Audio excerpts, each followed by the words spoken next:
Jean-François Barry. Entendez aujourd'hui les sujets de demain. C'est un sujet qui va toucher et concerner tout le monde. Je suis certain que tout le monde va être intrigué par ça. Puis ça tombe bien ici, là, la programmation régulière revient. Donc là, on est dans la période des contrats. Alors, avec Annie Boilard, présidente du réseau Annie RH, on va parler de négociation salariale. Et notre grande question aujourd'hui, acceptez-vous une première offre? Bien, j'aurais tendance à dire oui. Peut-être moins dans mon domaine parce qu'on est pigiste, mais quand tu rentres dans une compagnie, là, mettons tu deviens comptable pour une compagnie, j'ai comme l'impression que c'est un peu des braquettes puis des prix fixes, non? À voir. OK. Donc, on vient de passer à travers la période des vacances où il y a des gens qui sont encore en vacances, en profitent pour faire le point sur leur vie professionnelle. Des gens concluront de cette réflexion. Tu sais quoi? Je vais être plus attentive aux opportunités qui vont se présenter. Qui sait, peut-être même vais-je démarcher, là, essayer de trouver un nouvel emploi. Et là arrivera la partie de l'offre d'emploi qui Ou va des inclure fois, l'offre c'est salariale. pendant les vacances, parce qu'on peut être heureux aussi à notre emploi. Ça ne veut pas dire qu'on va décider de changer, mais des fois, à une discussion avec notre épouse ou avec un ami, puis là, tu reviens chez vous, tu fais « Hey, je suis pas assez payé, moi, pour ce que je fais. Quand je vais revenir au bureau, je vais aller voir mon boss. » Exactement. Donc, parfois, on décide de changer d'emploi. Parfois, on veut garder le même emploi, mais on veut revoir nos conditions de travail. Et là, va s'en suivre une négo. Comment ça se prépare, une négo? Oui. Hey, d'abord, la première chose, à notre question tantôt, acceptez-vous une première offre? Forbes, le magazine Forbes a publié une étude sur ça récemment. 30% des gens seulement vont renégocier une première offre qui leur est faite. Ah ouais, hein? Okay? Donc, 70% des gens prennent, exactement comme tu le dis. J'avais l'impression que c'était un package deal. C'est comme ça pour tout le monde, équité salariale, puis j'avais rien à voir. Donc, seulement 30% des gens négocient, mais de ce 30%, 66% sortent avec une meilleure offre que ce qu'on leur avait offert au départ. Fait que ça veut dire qu'il faut prendre la chance, quitte à se faire dire non, mais il faut un peu essayer. Oui, puis je te dirais que nous, en ressources humaines, on s'attend à ce que les gens essaient un petit peu.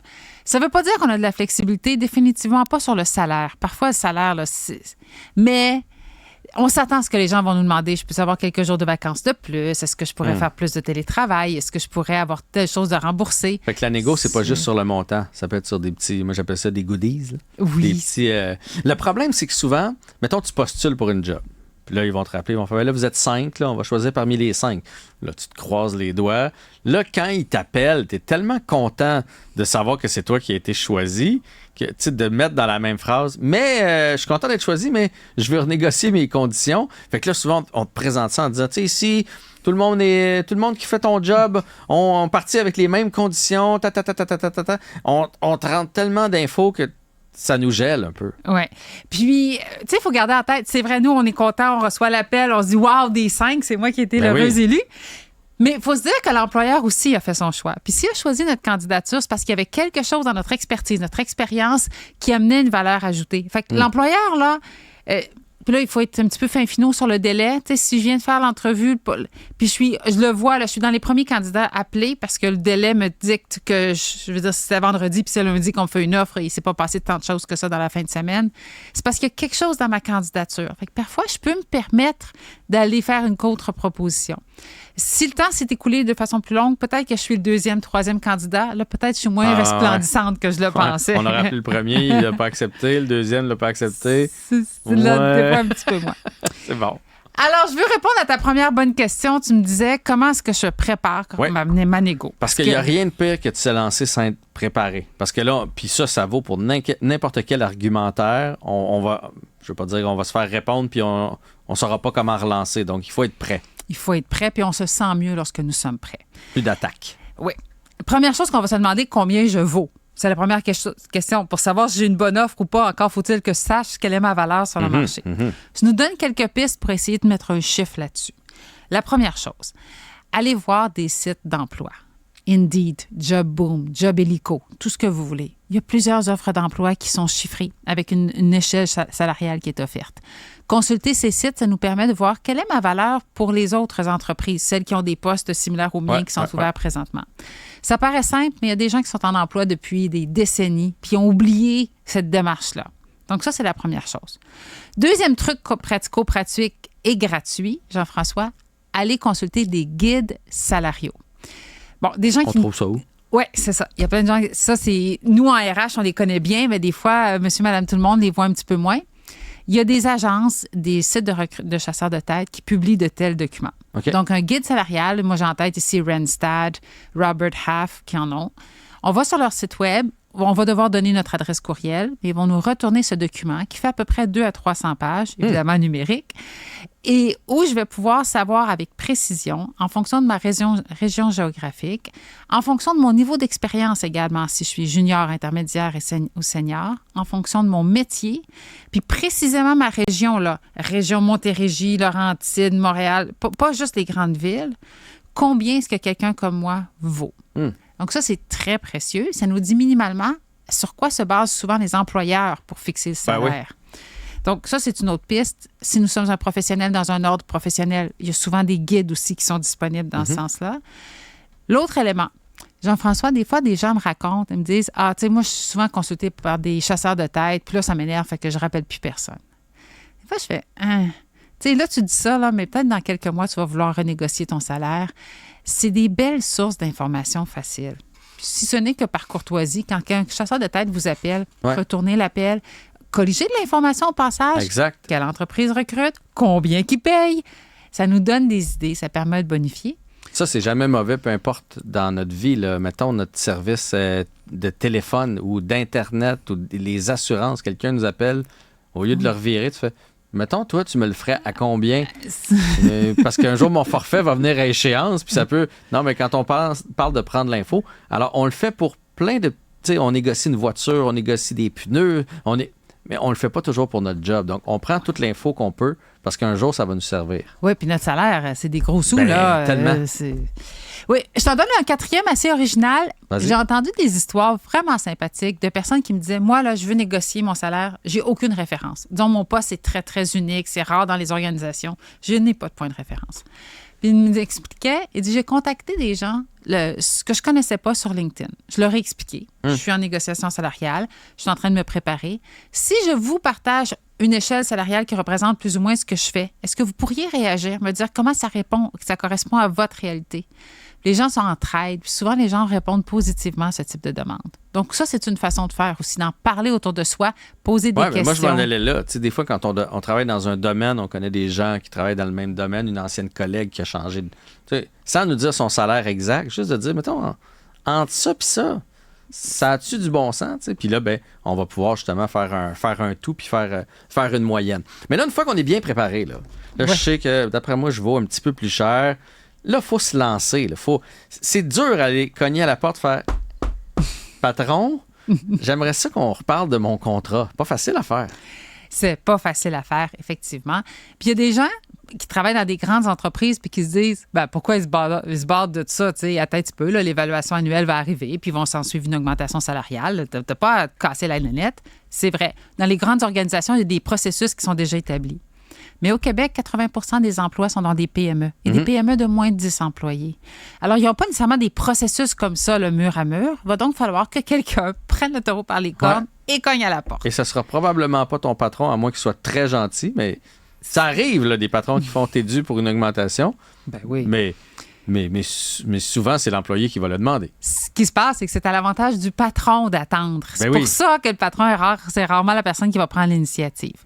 Puis au Québec, on a 30 des gens qui nous disent « Moi, je n'aborde jamais cette question avec mon boss. » Ah ouais, hein? Fait qu'ils attendent toujours que ce soit l'initiative du patron, ce qui peut être une plus ou moins bonne idée là, en fonction du patron en question. Donc, quand j'ai décidé de passer à l'action, il va falloir que je trouve le bon moment. Et il y a deux choses là-dedans. Le bon moment pour l'organisation. Des fois, on est employé, puis là, on regarde, hey, on vient de gagner tel contrat, puis c'est super, puis on vient de gagner tel prix, puis là, on se dit, hey, ça va bien. Mais il faut garder en tête que quand l'entreprise a fait des bons coups, c'est sûr, elle les promouvoit, mais quand elle fait des moins bons coups, quand elle perd des clients, quand elle ne se qualifie pas pour quelque chose... Elle ne va pas nous le dire. Elle ne va pas vous le dire. Fait qu'il faut être alerte pour trouver le vrai bon moment. Puis des fois, il faut s'intéresser à ce qui se passe dans les autres départements, poser des questions pour avoir la bonne température de l'eau. Et là, quand je décide que, OK, c'est maintenant, là, c'est un bon moment, il faut que ce soit un bon moment pour moi aussi. Moi, comme employé, Si je viens de faire des bons coups ou si je suis dans une situation stratégique, par exemple, j'ai peut-être un collègue qui vient de démissionner, c'était la seule autre personne qui savait faire ce que je faisais. faisait la même job que moi.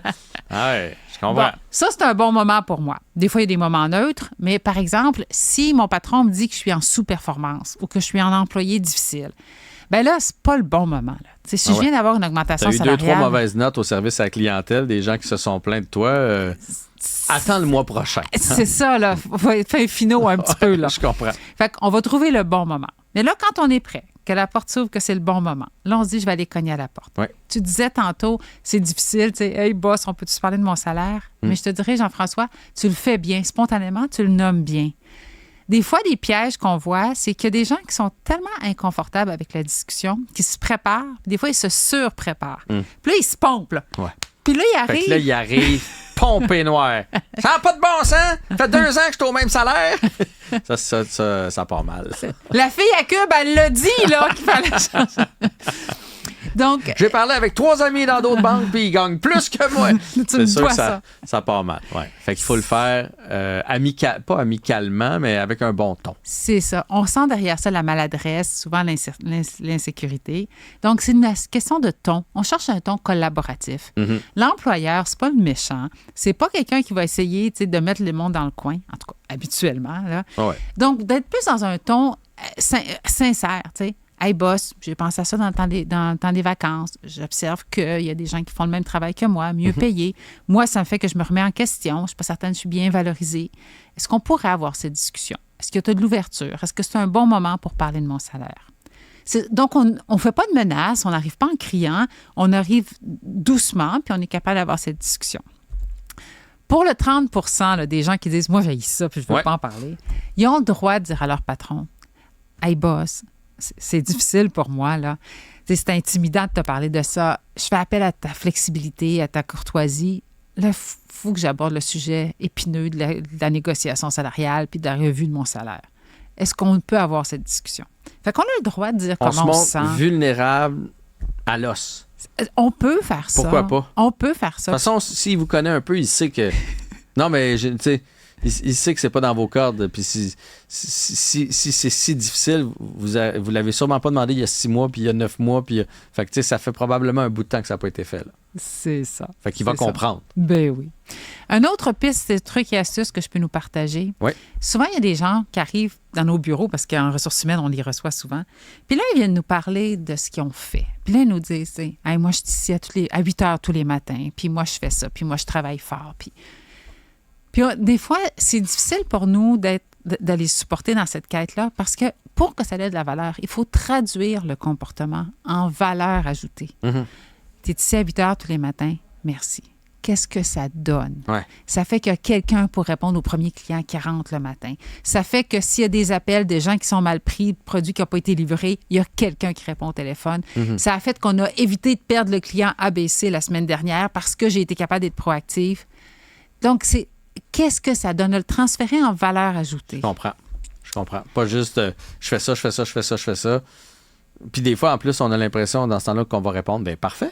T'aimes ta job, c'est super, c'est pour ça que je te paye. Donc, il faut être capable de dire ce que ça apporte le plus-value pour la compagnie. Truc pour optimiser sa négociation, on va finir avec ça? Avec des trucs. Donc, bon, on se le disait, arriver préparé, arriver avec le bon ton, ouvrir la discussion.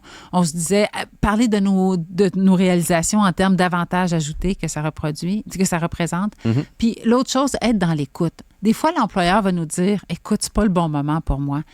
Bien, là, l'idée, là, si on part de là avec une réunion, c'est déjà quelque chose. Tu sais, Jean-François, tu me dis... Ça va peut-être venir...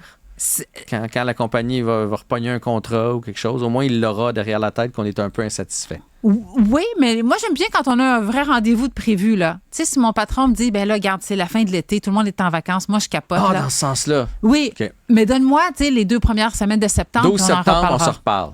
Et là, je t'envoie un rendez-vous, Jean-François, 12 septembre. Revue salariale de Annie Boilard. Tu comprends? Oui, là, c'est booké dans nos agendas. C'est un gain, ça. Je comprends. Et si mon patron me dit, écoute, on a le vent dans le toupette puis on n'y arrivera pas, là, c'est à moi de dire, bien, patron, c'est quand la dernière fois, toi, que tu as observé qu'on n'avait pas la broue dans le toupette? Là? Parce que moi, j'ai l'impression que c'est toujours le cas. C'est pas un bon critère de temps pour moi. C'est intemporel. Est-ce qu'on pourrait s'entendre sur un autre critère? Fait que l'idée, c'est d'avoir une réunion, une rencontre de prévu. Puis la dernière chose, on a commencé avec ça tantôt, gardez en tête que si on ne peut pas négocier notre salaire, il y a peut-être d'autres choses qu'on peut négocier. On le disait tantôt, des vacances, plus de temps en télétravail, remboursement de dépenses. Ça peut être des conditions. Des fois, c'est un titre aussi qui est important pour nous, même si ça ne vient pas avec une augmentation salariale. Donc, des avantages à gauche puis à droite qui vont venir de toute façon bonifier notre salaire. Absolument. Annie, c'est encore très intéressant. On peut évidemment toujours te contacter sur le www.réseau-annie.ca. Bonne journée. Plaisir, bonne journée.